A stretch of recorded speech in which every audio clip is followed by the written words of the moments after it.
जी के कथा है। ठाकुर चंद्र सिंह, इनका जन्म 1945 में कार्तिक शुक्ला 13 को हुआ।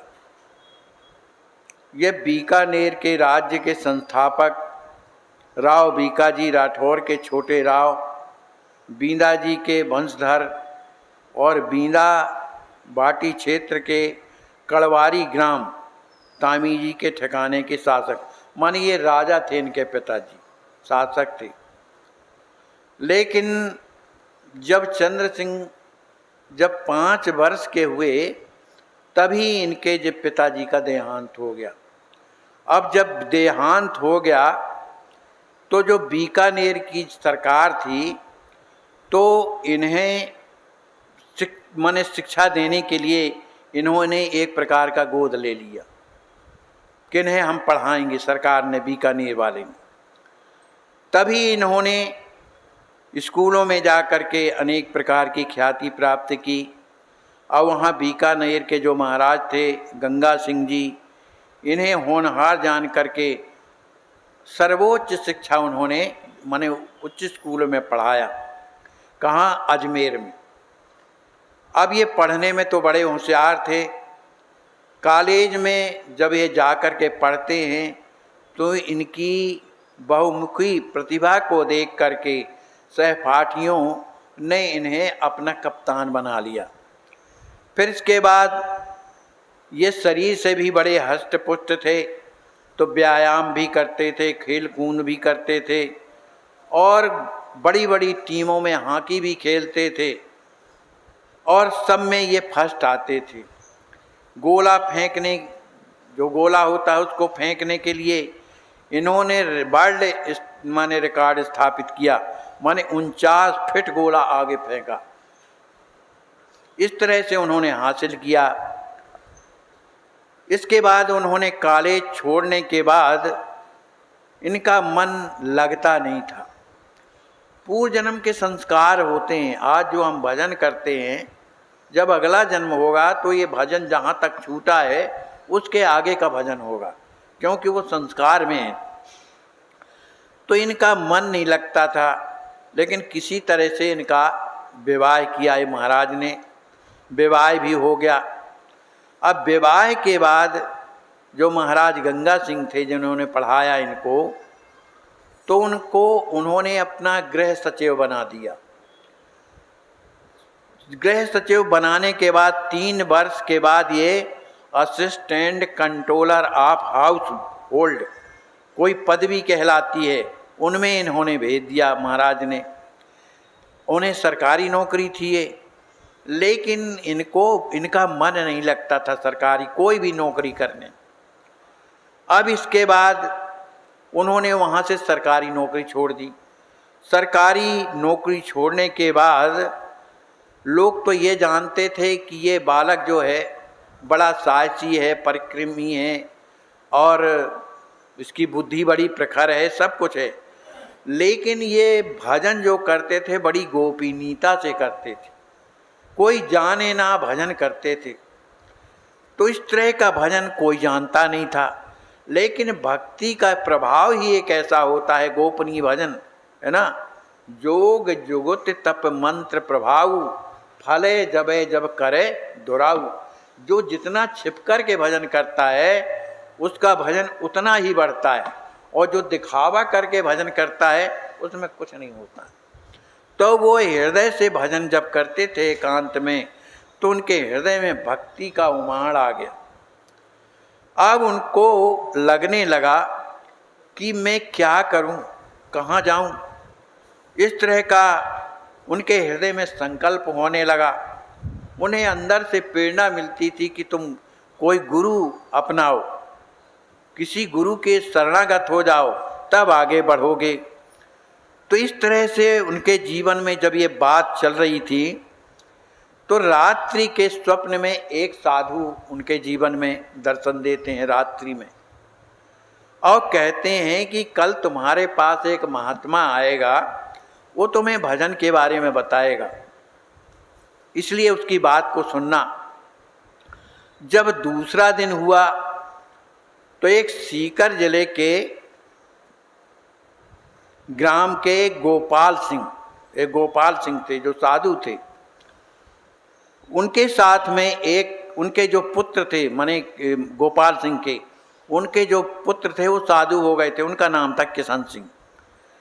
वो कड़वारी आए, माने जहाँ पर ये रहते थे जिस गांव में, वहाँ पर जब आते हैं तो जो चंद्र सिंह थे उन्होंने एक व्यक्ति रख लिया था कि जब हम भजन करते हैं, पूजन करते हैं तो अंदर मत आने दिया करो, इस तरह का। लेकिन ये जो किशन सिंह जब आते हैं, अब उन्हीं से मिलने के लिए आए, लेकिन ये साधारण नहीं थे। ये प्रेम में इतने पागल रहते थे कि उन्हें होश नहीं रहता था, कुछ का कुछ बोल जाते थे। उनकी चाल चलन सब अलग ढंग की थी। तो जो उनका नौकर था, उनको देखा तो एक कभी हंसते थे, कभी रोते थे, कभी गाते थे, कहीं कुछ करते थे। तो उन्होंने कहा, भाई हमको चंद्र सिंह से मिलना है। वो पागल बाबा ने कहा, हमको चंद्र सिंह से मिलना है, इसलिए मिलवाओ हमको। उन्होंने सोचा ये पागल अंदर जा कर के क्या करेगा, कहीं रोता है, कहीं गाता है, कुछ भी कर। तो कहा नहीं, आप नहीं मिल सकते हैं, आप जाइए यहाँ से। लेकिन इस बात को चंद्र सिंह ने सुन लिया। उन्होंने कहा, भाई आने दो, कौन है? तो अब नौकर ने कहा कि पता नहीं है कौन साधु है, पागल जैसे है। कहा उन्हें आने दो अंदर। अब जैसे ही वो साधु अंदर आते हैं किशन सिंह, तो उनकी उस स्थिति को देख करके, उनके उस भाव को देख करके श्री चंद्र सिंह ने बड़े उनका आदर किया, उन्हें बैठा लिया और बैठा करके उनसे प्रार्थना करते हैं, प्रभु हमें कुछ बताइए। वो इसीलिए तो आए थे, भक्ति की बात बताने के लिए।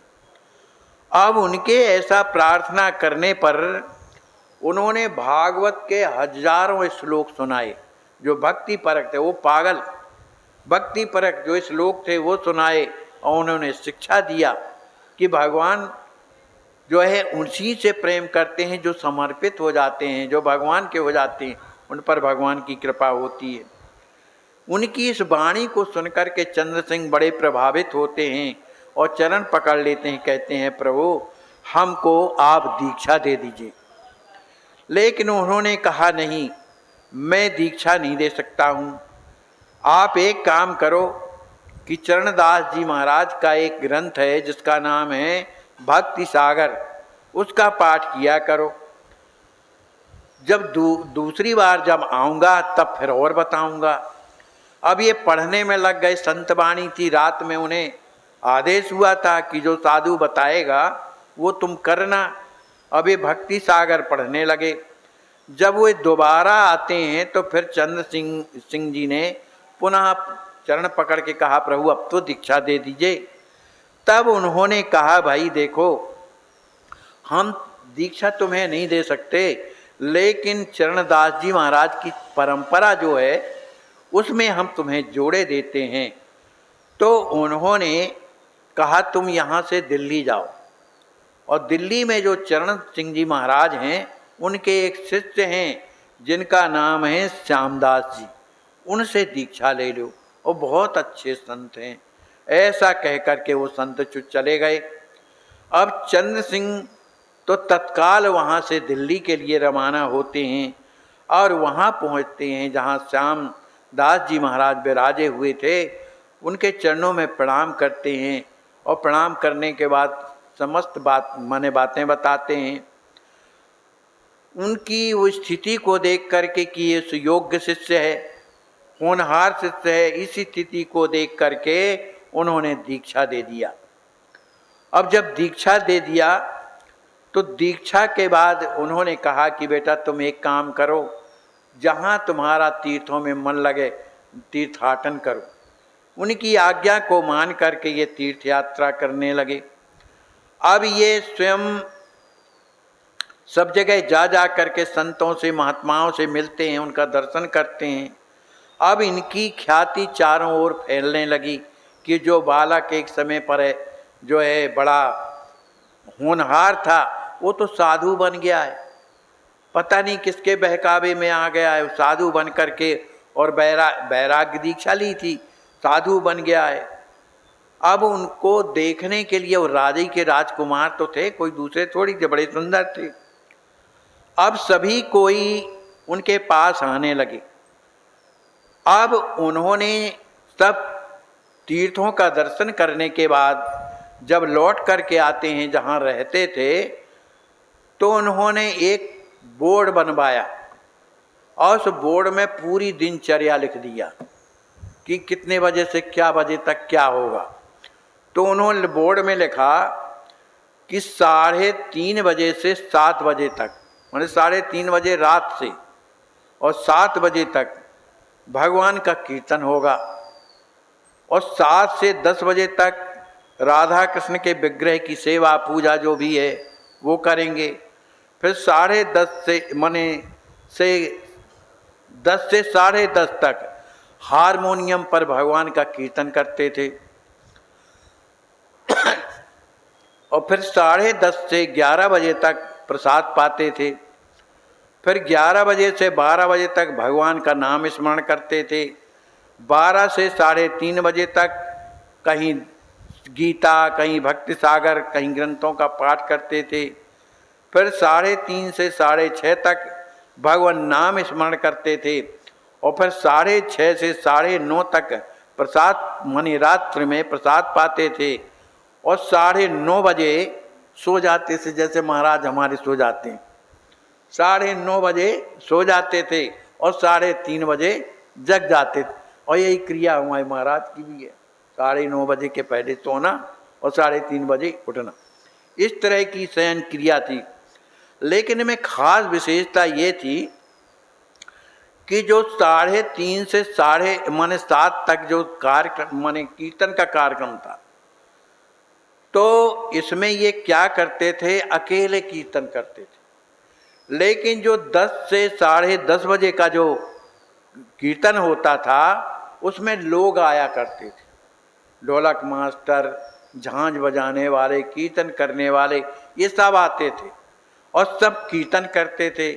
और ये महाराज चंद्र सिंह हमेशा हारमोनियम बजाते थे, तो रोज कीर्तन होता था उनके यहाँ। कीर्तन करने वाले आनंद में विभोर हो जाते थे। इस तरह से सभी कोई आते थे। लेकिन एक दिन की बात है कि जब वो हारमोनियम लेकर के बैठे, सुबह 10 से 10:30 बजे तक जो करते हैं, तो उस समय कोई ना आया। ठंडी के दिन थे, पानी भी गिर रहा था। अब कौन आवे, अभी हारमोनिया लेकर के बैठे कि शायद कोई आ जाए। लेकिन उन्होंने सोचा कोई नहीं आता, लेकिन ढोलक वाला आ जाता तो ढोलक बजती, हम हारमोनिया बजाते, दोनों लोग कीर्तन करते। कुछ देर तक प्रतीक्षा करते रहे, लेकिन हृदय में दुख हुआ कि आज भगवान को हमने कीर्तन न सुनाया, अभी हारमोनिया भर से कैसे क्या होगा, ढोलक वाला आ जाता है तो थोड़ा अच्छा लगता है। इस विचार में थे और बड़े दुखी थे। उसी समय पर एक वही ढोलक वाला आता है छत्ता लगा करके, और आ करके और चरणों में प्रणाम करता है। प्रणाम करने के बाद हाथ जोड़ के प्रार्थना करता है, महाराज मैं कुछ लेट ज़रूर हो गया हूँ, उसके लिए मैं क्षमा चाहता हूँ। क्या करूँ, मैं चाहता था कि जल्दी जाऊँ, लेकिन पानी बरस रहा था, इस कारण लेट हो गए हूँ, इसलिए मुझे क्षमा करें। तो चंद्र सिंह ने देखा कि भीजा तो ये कहीं नहीं है और झूठ बोल रहा है कि पानी गिर रहा। कहा भैया छत्ता लिए रहे तो छोटा सा तो छत्ता है, लेकिन तुम भीगे तो कहीं नहीं हो, ना तुम्हारे हाथ भीगे, ना पैर भीगे और न कपड़े भीगे। पर कोई बात नहीं, अच्छा है आ गए, बहुत बड़ी कृपा है। अब वो हमेशा कीर्तन करने लगे। अब जब कीर्तन करने लगे तो ढोलक वाले को पता नहीं कौन सा नशा चढ़ा था, उसने इतनी सुंदर ढोलक बजाई, इतनी सुंदर ढोलक बजाई कि चंद्र सिंह को बड़ा आनंद आया। ढोलक बजाते बजाते बहुत समय जब व्यतीत हो गया, उनका नियम था आधा घंटे कीर्तन करने का, तो अब इसके बाद कीर्तन करने के बाद वो ढोलक वाला चला गया। अब इधर अपना भगवान का और भी पूजन पाठ चलता रहा। अब जब कल दूसरा दिन होता है 10 बजे से 10:30 बजे तक का, तब कीर्तन करने वाले आते हैं। वो सब कहते हैं, जो झांझ बजा रहे थे, कोई कुछ बजा रहे थे, कि महाराज हमको क्षमा करो, कल पानी बरस रहा था तो हिम्मत नहीं पड़ पाई हमारी, इसलिए हम कल नहीं आ पाए हैं। और वो ढोलक बजाने वाला भी आया और चरणों में प्रणाम किया, कहा महाराज हम कल नहीं आ पाए रहे, हम आपसे क्षमा मांगते हैं, इसलिए आप हमें क्षमा करिए। अब तो जब ये बात कही, अरे कहा भैया तुम होश में बात कर रहे हो कि बेहोशी की स्थिति में? अरे नहीं महाराज, मैं तो होश से बात करता हूँ। अरे भाई तुम कल आए हो, इतनी सुंदर ढोलक बजाए हो, इतनी सुंदर ढोलक की कभी आज तक ऐसी नहीं बजाया तुमने, और तुम कह रहे हो मैं नहीं आ रहा। कहा नहीं महाराज, मैं झूठ नहीं बोल रहा हूँ, मैं बिल्कुल नहीं आया हूँ। अब तो भैया चंद्र सिंह को लगा कि आखिर ये कौन है, कौन हो सकते हैं। और भी संत लोग वो भी सुन करके उधर एकदम सन्नाटा छा गया। तब उनमें से एक संत ने कहा, भैया ये बताओ, आश्चर्य की तो कोई बात नहीं है, आखिर भगवान एन टाइम पर भक्तों के काम आते हैं, किसी के भी हो। नरसिंह मेहता का उन्होंने भात भरा जा करके, है ना, कहीं बताया ध्रुव प्रहलाद की रक्षा की भगवान ने, मीराबाई के ऊपर कितना कष्ट आया, उन्हें बचाया। वो अगर वही प्रभु आकर के और आपके यहाँ कीर्तन में ढोलक बजा दिए तो कौन सी बड़ी बात है। तो ये तो कहने की बात है, पर जिनके हृदय में भगवान के प्रति प्रेम है, उनका हृदय कैसा हो गया। अब तो चंद्र सिंह की स्थिति बिगड़ गई, उनके नेत्रों से अश्रु बहने लगे।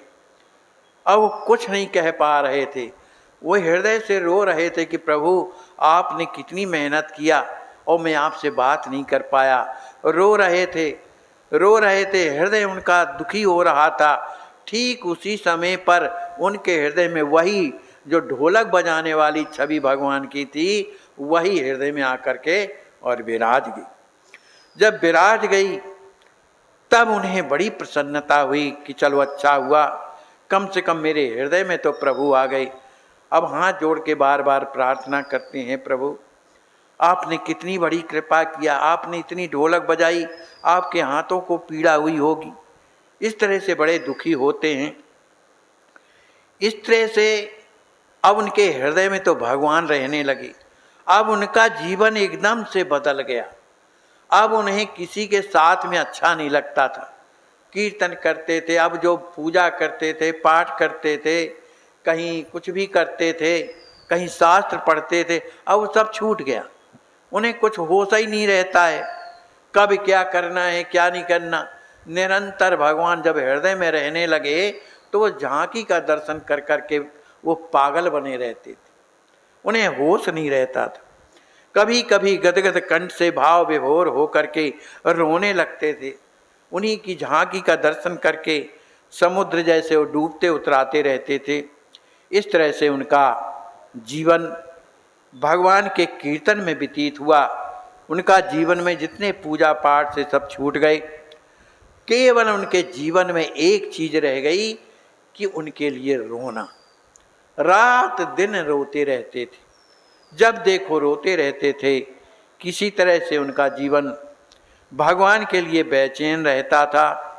और उन्होंने सन 1999 का कुंवर का महीना था, और कुंवर में पूर्णिमा के समय, जिस समय भगवान का फागोत्सव मनाया जाता है, उसी दिन संबत 1999 संबत है,